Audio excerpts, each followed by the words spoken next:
Hello बच्चों, तो आज हम लोग पढ़ेंगे पर्यावरण कक्षा 4 इकाई 4 हमारा भोजन। हमारा भोजन हम में सब लोग, सभी जीव जंतु जो हैं, हम सब भोजन तो करते ही हैं बच्चों। और भोजन करते हुए कभी आप लोगों ने ध्यान न दिया होगा कि भोजन किन चीज़ों से प्राप्त होता है। तो आज हम इस इकाई के माध्यम से जानेंगे कि हम जो भोजन करते हैं वो भोजन हमें मिलता कहाँ है, उस भोजन के स्रोत क्या हैं। देखो, इस चित्र में दिखाया गया है कि सब लोग कुछ ना कुछ काम कर रहे हैं और सभी कार्य करने के लिए हमें क्या आवश्यकता होती है? ऊर्जा की। ऊर्जा यानी ताकत की। और हमारे शरीर को ताकत कहाँ से मिलती है? भोजन से। तो आओ बच्चों, आज हम जानेंगे भोजन के बारे में। स्वस्थ रहने के लिए हमें संतुलित भोजन करना चाहिए। भोजन में ऊर्जा देने वाले पदार्थ, कार्बोहाइड्रेट और वसा, शरीर की वृद्धि करने वाले पदार्थ, प्रोटीन तथा रोगों से सुरक्षा एवं शरीर को प्रतिरोधक क्षमता प्रदान करने वाले पदार्थ, विटामिन और खनिज लवण संतुलित मात्रा में होनी चाहिए। संतुलित मात्रा में ऐसा नहीं कि हमें बहुत सारा विटामिन लेना चाहिए या बहुत सारी वसा ले लेनी चाहिए। हमको जितनी हमारे शारीरिक की क्षमता है या हम जिस हिसाब का कार्य करते हैं उस हिसाब से भोजन लेना चाहिए। अब शरीर की वृद्धि और जो प्रोटीन होता है वो हमको किन चीज़ों से मिलता है? वसा जो तेली पदार्थ होते हैं, दूध, घी, मक्खन, इनसे प्राप्त होता है। खनिज लवण एवं विटामिन किससे प्राप्त होते हैं बच्चों? हरी सब्जियां, दालें, फल और आलू, भोजन जो रोटी वगैरह, चावल, अनाज है, इनसे हमें कार्बोहाइड्रेट प्राप्त होता है। अगर हम संतुलित भोजन करेंगे तो हमारा शरीर स्वस्थ रहेगा, हमें कोई बीमारी नहीं आएगी जल्दी।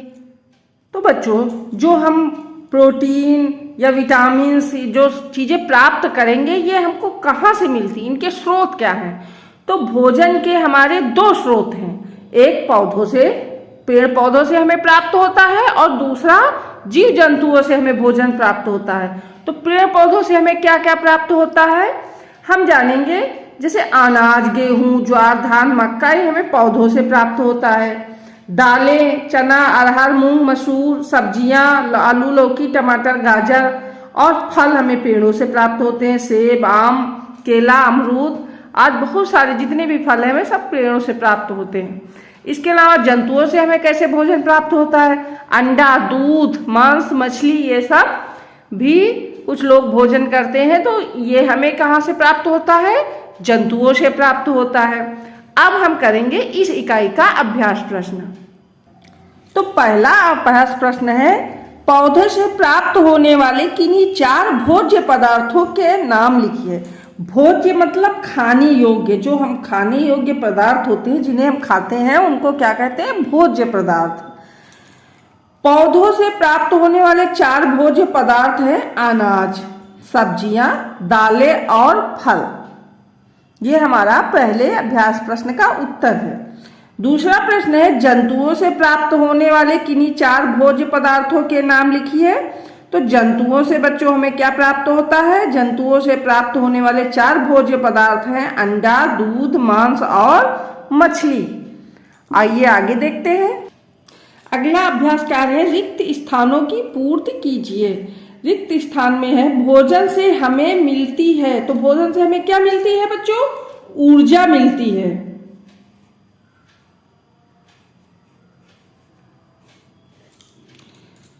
भोजन के रूप में जिन्हें हम खाते हैं वे पदार्थ कहलाते हैं। क्या कहलाते हैं बच्चों? भोज्य पदार्थ। भोज्य यानी खाने योग्य, खाने वाले पदार्थ तो हो गए भोज्य पदार्थ। भोजन के प्रमुख स्रोत और हैं, तो हमारे भोजन के प्रमुख स्रोत पेड़ पौधे और जंतु हैं।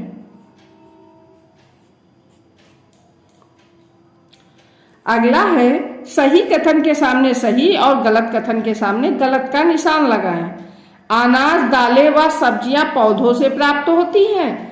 तो हमने जाना कि अनाज, दालें सब पेड़ पौधों से प्राप्त होती हैं। तो कैसे प्राप्त होती है? पौधों से होती है। अनाज में जैसे गेहूं, चावल, आज जो पदार्थ होते हैं दालें, अरहर की दाल, मूंग की दाल, तो ये सब किससे प्राप्त होता है? पौधों से। सब्जियां, गोभी, टमाटर, ये सब क्या होता है? पौधे होते हैं। गेहूं की बुआई ग्रीष्म ऋतु में करते हैं, तो ये प्रश्न गलत है बच्चों। गेहूं की बुआई नवंबर दिसंबर में ठंडी शुरुआत में करते हैं और गर्मी की शुरुआत में काट लेते हैं। स्वस्थ रहने के लिए संतुलित भोजन करना चाहिए, तो ये सही है। संतुलित भोजन से बच्चों तात्पर्य है जितनी हमारे शरीर की आवश्यकता हो।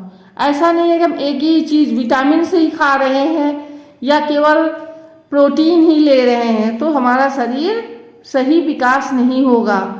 अधिक भोजन करने से भी बीमारियां होती हैं और सही पोषक तत्व न लेने से, पोषक तत्वों की कमियों से भी हमें बीमार हो जाते हैं, हमारा शरीर कमजोर हो जाता है। तो हमें संतुलित भोजन करना चाहिए। आवश्यकता से अधिक भोजन खाना भी नहीं चाहिए और कम भी नहीं खाना चाहिए।